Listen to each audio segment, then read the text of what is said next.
perkuat pertahanan militer Amerika Serikat. Harus diakui, pemerintahan Presiden Amerika Serikat Donald Trump dan Kongres AS setidaknya berjasa dalam memperkuat sistem pertahanan Amerika. Bahkan bagi pihak-pihak yang tidak terlalu peduli dengan kebijakan luar negeri Trump secara keseluruhan, harus diakui adanya peningkatan pertahanan Trump dengan dukungan bipartisan di Kongres AS.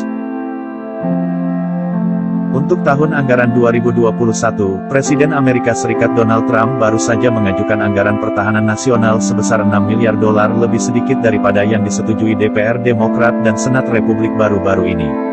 Trump telah menandatanganinya menjadi undang-undang untuk 2020. Pemerintahan Trump mengklaim dana sebenarnya akan secara kasar tetap tahun depan, karena mereka berjanji untuk tidak mengajukan anggaran pertahanan sebanyak dinding perbatasan. Namun, inflasi masih akan menggerogoti. Angka anggaran baru, pendanaan pertahanan sebenarnya akan menurun sekitar 2% pada 2020, ketika para pemimpin militer mengaku membutuhkan pertumbuhan real tahunan yang konsisten dari 3 hingga 5% untuk melaksanakan rencana mereka, yang juga disetujui para analis independen di kantor anggaran Kongres. Namun, permintaan Trump sebesar $740 miliar untuk pertahanan nasional pada 2021 masih merupakan jumlah uang yang sangat besar. Angka tersebut melebihi rata-rata anggaran perang dingin yang disesuaikan dengan inflasi, termasuk biaya perang Korea dan Vietnam, serta peningkatan oleh mantan Presiden AS Ronald Reagan lebih dari $200 miliar.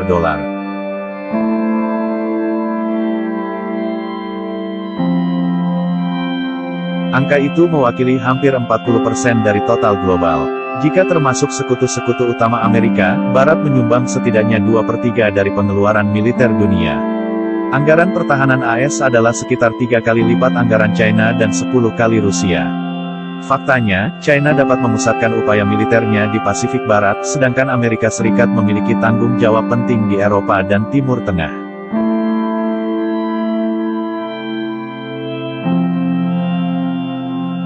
Yang lebih luas, anggaran pertahanan AS juga sekitar 15% atau $100 miliar lebih dari tingkat dolar real tahunan yang diwarisi Trump dari pendahulunya mantan Presiden AS Barack Obama. Anggaran pertahanan AS sebanyak 15% dari semua pengeluaran federal dan 10% dari semua pengeluaran pemerintah Amerika, dengan menghitung total negara bagian dan lokal. Meskipun demikian, tingkat pengeluaran militer dalam jumlah besar itu harus terus berkelanjutan. Pengeluaran pertahanan nasional Amerika sebagai bagian dari PDB akan lebih dari 3%, relatif terhadap norma-norma perang dingin 5 hingga 10%, dan lebih dari 4% tingkat selama tahun-tahun terakhir pemerintahan mantan Presiden AS George W. Bush dan tahun-tahun awal pemerintahan Barack Obama. Menurut analisis Michael O'Hanlon dari The National Interest, bahkan bagi pihak-pihak yang tidak terlalu peduli dengan kebijakan luar negeri Trump secara keseluruhan, harus diakui peningkatan pertahanan Trump dengan dukungan bipartisan di Kongres AS mencapai beberapa manfaat jelas. Setengah dari semua tim tempur Brigade Angkatan Darat AS sekarang berada pada tingkat kesiapan tertinggi mereka, peningkatan dramatis dari beberapa tahun lalu. Hal itu sebagian besar disebabkan oleh pekerjaan Menteri Pertahanan AS Mark Esper dan Ketua Kepala Staf Gabungan Mark Milley ketika mereka memimpin Angkatan Darat AS dari 2017 hingga 2019. Tujuan mantan Menteri Pertahanan AS Jim Mattis, yakni 80% pesawat militer dapat terbang di udara setiap saat dipenuhi oleh sebagian besar pasukan. Angkatan Laut AS sedikit lebih besar, sebagian besar disebabkan oleh kapal yang dimulai pada tahun-tahun pemerintahan Obama dan lebih layak berlayar. Anggaran pengadaan Pentagon lebih dari $140 miliar per tahun. Anggaran penelitian, pengembangan, pengujian, dan evaluasinya mencapai lebih dari $100 miliar. Investasi tahunan gabungan sebesar $250 miliar itu merupakan angka yang kuat untuk periode inovasi dan modernisasi teknologi yang cepat ini. Kelemahan utama dalam sistem pertahanan dunia maya. Satelit dan rudal Amerika masih sedang diatasi. Peluang utama dalam senjata hipersonik dan kecerdasan buatan sedang diupayakan. Jajaran pertama dari kapal selam rudal balistik baru sedang dibangun sehingga kekuatan nuklir Amerika tetap kuat, aman, dan dapat diandalkan. Amerika Serikat tidak mencapai prestasi yang sama dengan menempatkan manusia di bulan dalam 1 dekade lalu. Inovasi pertahanan AS saat ini tetap lebih berupa evolusioner daripada revolusioner.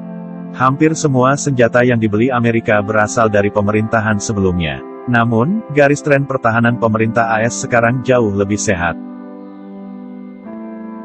Pada saat yang sama, tingkat penghematan di Pentagon juga masuk akal.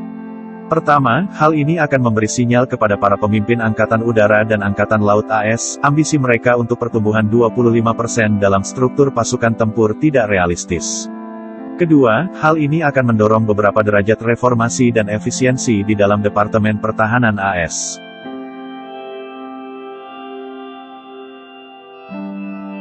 Mungkin Amerika bahkan dapat mulai berbicara kembali tentang putaran penutupan pangkalan karena negara itu masih memiliki kapasitas 20% lebih dari yang dibutuhkan. Ketiga, pihak-pihak yang benar-benar berpikir Amerika bisa mendapatkan kembali jenis-jenis keunggulan teknologi di atas China. China yang secara efektif meremehkan luasnya seluruh Samudra Pasifik dalam beberapa dekade terakhir harus mempertimbangkan kembali dengan lebih bijak. Tentu saja, militer yang kuat adalah instrumen kunci kenegaraan Amerika Serikat, bukan kebijakan luar negeri. Dalam hal kebijakan luar negeri, rekam jejak pemerintahan Donald Trump jauh lebih rapuh. Namun, Michael O'Hanlon dari The National Interest menyimpulkan,